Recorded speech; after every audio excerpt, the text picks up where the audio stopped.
기도하겠습니다. 하나님 아버지 감사합니다. 오늘도 영상을 통해서 주님 아버지께 예배드리게 하신 아버지의 음성을 듣게 하시며 감사합니다. 주님, 비록 교회에 나가지는 못하지만 우리의 자리에서 아버지를 만나길 원하오니 이 시간 우리를 만나주시고 우리와 함께 해주세요. 주님이 지금부터 찬양하려고 합니다. 찬양할 때 기뻐 찬양할 수 있도록 우리의 마음에 기쁨과 하나님 아버지를 사랑하는 마음 또한 넣어주세요. 이 모든 말씀 주 예수 그리스도의 이름으로 기도드렸습니다. 아멘.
나를 감싸네 오주의 영광 안에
박혀 죽으시고 장사한 지 사흘 만에 죽은 자 가운데서 다시 살아나시며 하늘에 오르사 전능하신 하나님 우편에 앉아 계시다가 저리로서 산자와 죽은 자를 심판하러 오시리라.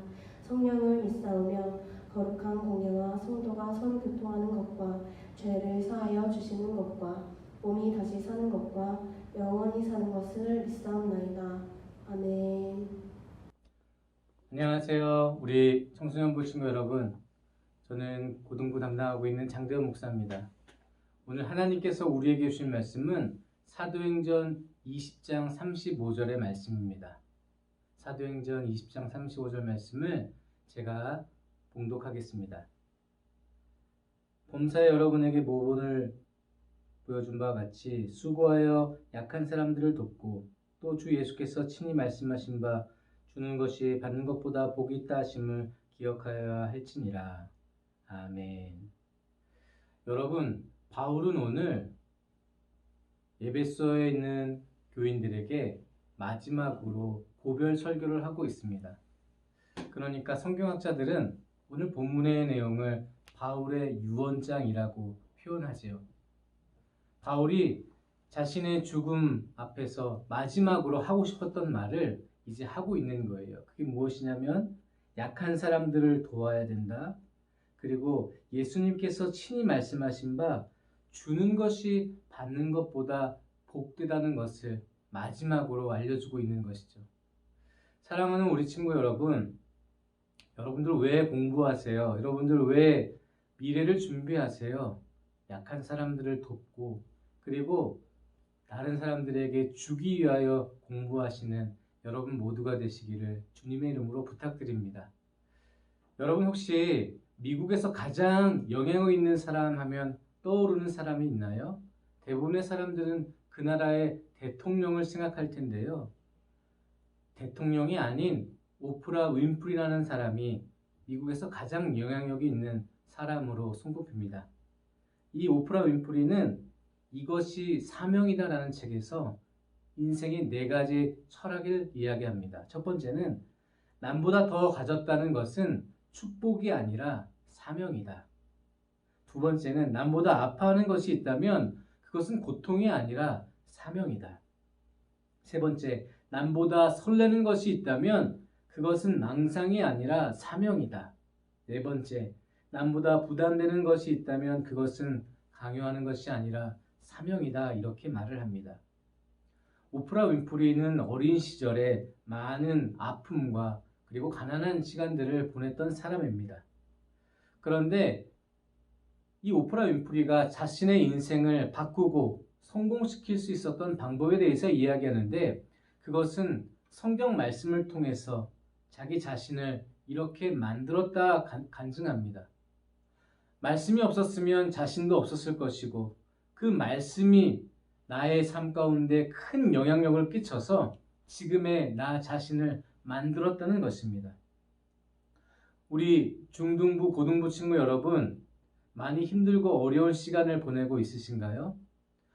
대부분의 사람들은 이 힘든 시기를 잘 이겨내지 못하고 스스로 포기하고 좌절하고 세상을 원망하면서 자신의 모든 것들을 부정적으로 만드는데 오프라 윈프리는 자신의 가난과 아픔을 말씀을 통해서 성공적인 삶으로 바꾸는 놀라운 삶을 살았다는 것입니다. 그 말씀의 능력이 무엇입니까? 바로 오늘의 본문의 말씀과 같은 것이죠. 내가 나를 위해서 많은 것들을 받기 위해 살아가는 것이 아니라 내가 많은 것들을 얻어서 그것을 다른 사람들에게 나눠주겠다라는 그러한 생각이 오프라 윈프리를 이렇게 영향력 있는 사람으로 만들었다는 것입니다. 여러분, 혹시 주변 친구들보다 많은 것들을 가지고 있나요? 그러면 그것은 하나님께서 여러분들 혼자 잘 살라고 주신 것이 아니라 다른 사람들에게 나눠주라고 주신 것입니다. 혹시 여러분 몸과 마음이 많이 아프신가요? 그것은 여러분들을 괴롭히려고 하나님께서 주신 것이 아니라 앞으로 여러분 만나는 사람들 가운데 아파하고 힘들어하는 사람들을 위로하라고 주신 하나님의 계획 안에 있는 선물이라는 것입니다. 다른 사람들에게 나눠주기 위해서, 다른 사람들을 위해서 헌신하고 그리고 다른 사람들을 배려하는 그러한 귀한 삶 사시는 여러분 모두가 되시기를 바랍니다. 이 나눠주는 것은요, 굉장히 흥분되고 기쁜 일이라는 거예요.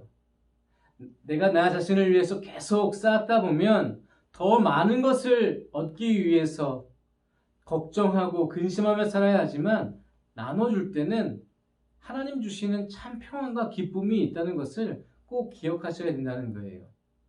이스라엘에 가보면, 저도 아직 가보지 못했지만 가보신 분들의 이야기를 들으면 거기에 대표적인 호수가 두 개가 있다고 하네요. 첫 번째 호수는 갈릴리 호수가 있고요. 두 번째 호수는 사해라고 불리는 호수가 있대요. 갈릴리 호수는 상류로부터 깨끗한 물을 받아들여서 하류에서 또 끊임없이 흘려보낸다고 합니다. 그래서 갈릴리 호수에는 수많은 물고기들이 서식하고, 그리고 이 물은 깨끗하기 때문에 농업 용수로 사용되고 있다고 합니다. 반면에 사해 호수는요, 상류로부터 물을 받아들이는 것은 똑같지만 이 구조적으로 물을 흘려보낼 수 없는 호수이기 때문에 사해라는 이름처럼 아무런 생명체가 살 수 없는 그런 죽음의 바다가 되었다고 합니다. 여러분이 가진 것을 나누지 못하면 아마 영적으로 우리의 삶은 점점 더 피폐해 갈 것이고, 우리가 가진 것을 다른 사람들을 위해서 나눠주고 또 하나님의 영광을 위해서 살아간다면 우리의 영혼은 더욱더 풍성해지고 기쁨도 그리고 평안도 더 많아진다는 것입니다. 지금 중간고사 기간을 보내고 있을 텐데, 어쩌면 끝난 친구들도 있을 텐데, 여러분 열심히 공부하세요. 남주기 위해서 열심히 공부하시고, 열심히 공부해서 오프라 윈프리처럼 많은 영향력을 가진 사람이 꼭 되시기를 바랍니다. 주님의 이름으로 축원합니다. 여러분들 잘 되라고 목사님이 축원하는 것이 아니라, 하나님께서 여러분들에게 사명을 주실 것인데 선한 영향력을 이 세상 가운데, 어두운 땅 가운데 환하게 하나님의 영광을 비추는 저와 여러분 되시기를 주님의 이름으로 부탁합니다. 기도하겠습니다. 하나님 아버지, 우리 청소년부 친구들이 어려운 시간을 보내고 있습니다. 불투명한 미래 때문에, 그리고 생각만큼 되지 않는 미래 준비 때문에 많이 힘든 시간을 보내고 있다고 합니다. 주님, 이러한 시간들이 오히려 하나님의 영광을 위하여 전진하는 시간이 되게 하여 주시고, 다른 사람들을 위해서 나눠주기 위해서 더욱더 열심으로 공부하고 미래를 준비하는 귀한 시간 되게 하여 주시옵소서. 받는 것보다 주는 것이 복되다고 예수님께서 우리에게 친히 말씀하셨습니다. 그리고 바울이 우리에게 주는 마지막 부탁의 말씀이었습니다. 하나님, 다른 사람들에게 주기 위하여 공부하게 하여 주시고, 다른 사람들에게 나눠주기 위하여 물질을 모으는 우리 모든 친구들 되게 하여 주시옵소서. 이제는 우리의 소망 되시는 예수 그리스도의 은혜와 아버지 하나님의 다함없는 사랑과 성령의 역사하심이 주님께 받은 사랑을 땅끝까지 전하기 위해 결단하고, 우리에게 주신 모든 달란트를 다른 사람들을 위해 사용하기로 결단하는 모든 사람들 머리 위에 이제로부터 영원히 함께 하시기를 축원하옵나이다. 아멘.